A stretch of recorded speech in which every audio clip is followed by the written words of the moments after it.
Stay connected at urbanmusicreport.com for the hottest music features and videos, fashion reports, sports stories, entertainment news, and technology updates at urbanmusicreport.com. Stay connected. I'm Wayne Hubbard, host of Urban American Outdoor Show, inviting you to join us every week for a different kind of outdoor experience. We showcase a variety of unique locations from around the world for everyone, where we put the urban and outdoors, whether you like hunting, fishing, cooking, or just getting your party on. Urban American Outdoors is a place to be to learn those techniques that make your next outing a great one. Don't let this one get away. It's Urban American Outdoors, the outdoors from a different perspective. How are you doing? And welcome back to Urban So Wild. Again, I'm Chef Kevin Kimbrough.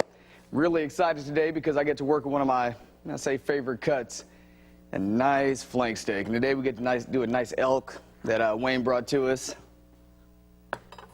And again, our whole process right now is thinking summery. I like the corns and the peppers, all the fresh produce, but still make it nice and hearty and rich because, like I said, it's flank steak.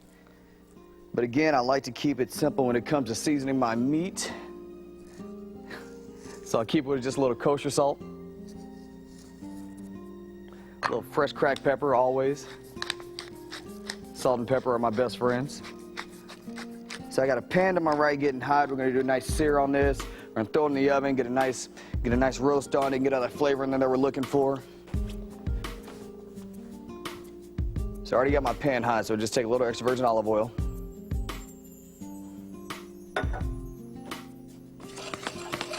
See if we can't get some color on that, good caramelization.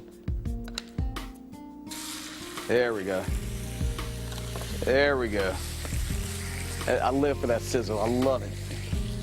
It's just a beautiful sound. And all the aromas that come out of it, you just can't beat it. So go ahead and let that start cooking down there. You know what I'm going to do is even add a little bit of butter to the top of that.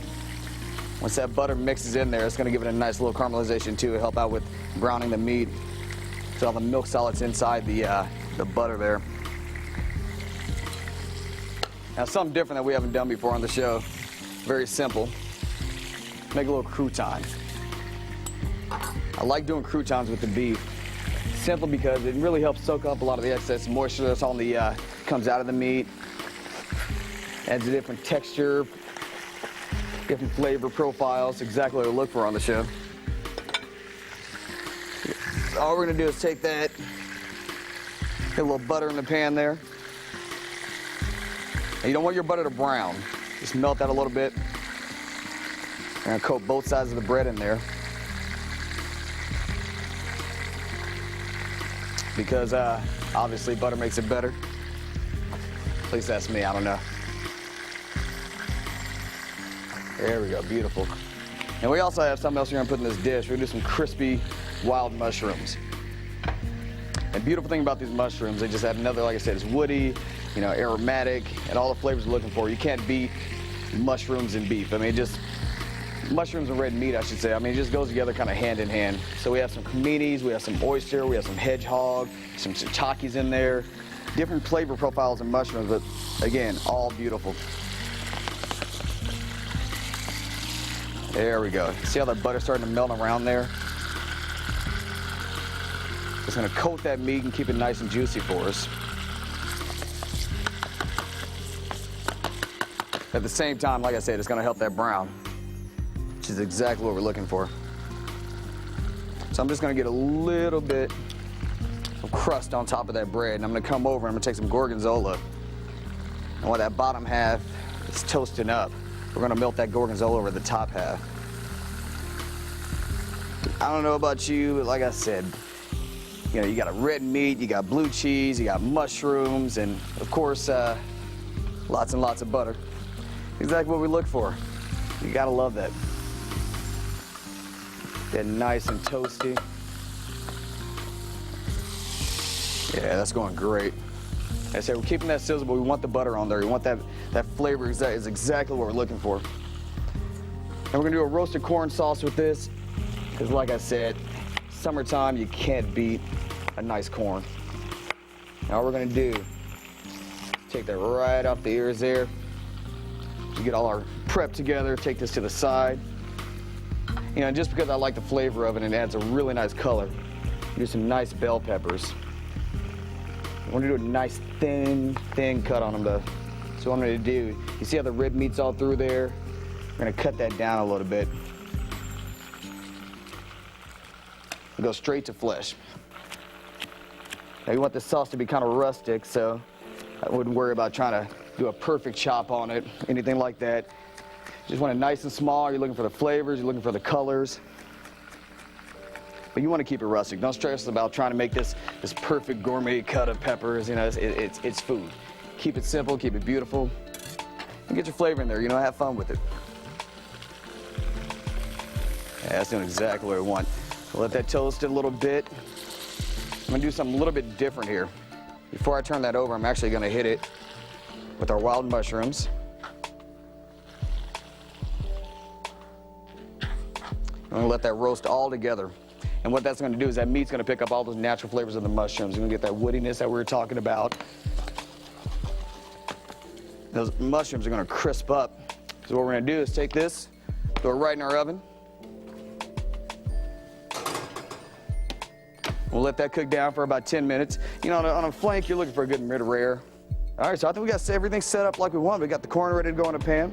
We got peppers cut for the sauce. We got the crouton going.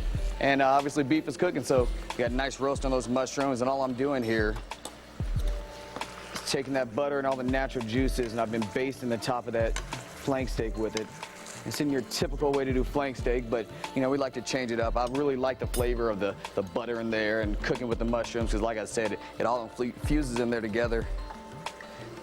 I'm gonna start this roasted corn sauce that we were talking about. And get my pan nice and hot. Throw my corn and peppers in there and toss them a couple times. I'm not gonna add any salt to it because I don't want to release any moisture. I really want to try to get a nice color on this, and if you add any salt, like I said, it's gonna leach out a lot of liquid from the corn, and you're gonna end up boiling that, and you're not gonna get the exact color that you're looking for. And you notice I didn't put a whole lot of oil in there because, again, I don't want to fry it. I just want a nice, good roast, get the flavor of everything we have in the pan. And over here we have a little veal sauce. So what we're gonna do with this veal sauce, I'm gonna take that, hit it on top of the roasted corn, a little butter, because of course butter is beautiful, makes it better, and then we're good. I'm gonna take my flank steak off. I'm gonna save the juices here. I'm still gonna use that for the corn sauce. Since we got our crouton ready here, we're going to put that on the plate, get that out of the way.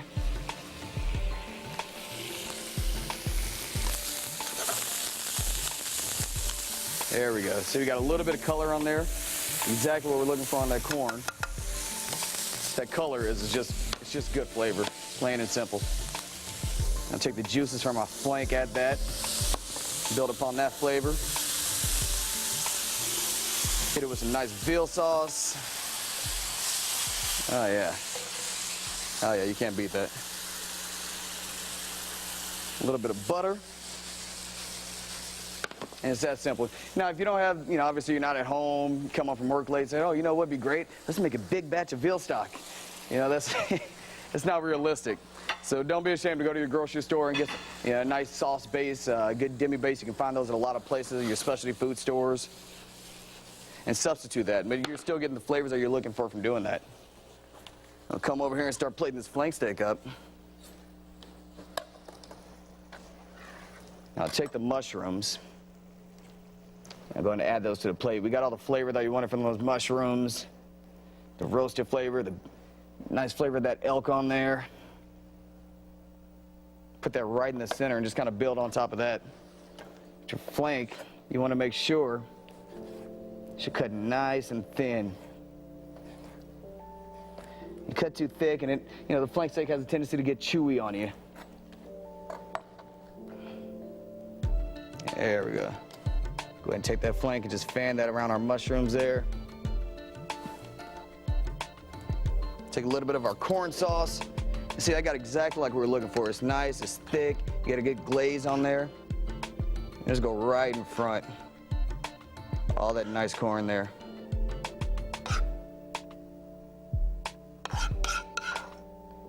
And remember, I was using my sauce as my garnish too, so we'll take a little bit and drizzle that over the meat. And you go a little bit around. And you know, I think it needs a little brightness. We have this whole herb garden over here. Now, a lot of chefs don't like this, but I like the bulkiness of the herbs sometimes on a plate. It's all edible. We'll just throw that right in the center there. Add a little color. And we'll call that a day. We got all the colors we're looking for, the flavors we're looking for. And, you know, like I said, you just feel summertime. But to truly feel summertime, you gotta have that summer cocktail. So what we did here is real simple. Took some watermelons. Okay, let me ask you this. You ever been at home and you got a big watermelon, it's nice and juicy, you got all the flavors you want out of it, but you got that little bit left and you're kind of sick of just eating straight watermelon. You're like, you know, what can I do with this? Well, what we did, we took ours, all right, that little bit that was left over, cut it open, took all the seeds out, pureed it real nice, hit it with a little bit of vodka, all right, for the adults out there. Put it in the ice cube trays and just froze that, so you got a little watermelon ice. No, I'm not done. I said a little vodka. But here on Urban So Wild, we like to have fun. So we're gonna take a little bit more, and all we're doing is taking that watermelon, hitting it with a little bit of bubblegum vodka, which is, it's bubble. I mean, it's beautiful. You ever had bazooka? This is it. I mean, it's beautiful. And to add upon that, got the watermelon ice, bubblegum vodka. We'll hit that with a little Riesling. And people are going to think I'm crazy for this, but you'll see a lot of savory ingredients, or ingredients naturally known to be in savory, using a lot of sweet dishes now and a lot of drinks. Now you've seen mint in a lot of drinks. We're going to do a little basil. So what I'm going to do is crush that basil a little bit, hit it on the outer rims of the glass. So every taste you have, you're going to pick up the oils of that basil. Now it's not going to be overpowering. You're going to get a nice hint of that. Like I said, it's not very often you see that. And then we'll take a nice big swig of that, throw that in glass, nice and green. If you don't think summertime now, I don't know what's gonna make you think summertime. Got a watermelon drink, a little watermelon ice, bubblegum vodka, basil, a little Riesling. We have our elk flank steak going here with the roasted corn sauce. I think we're all ready to eat here. I appreciate you coming by. Thanks again. I'm Kevin Kimbrough, and this is Urban So Wild.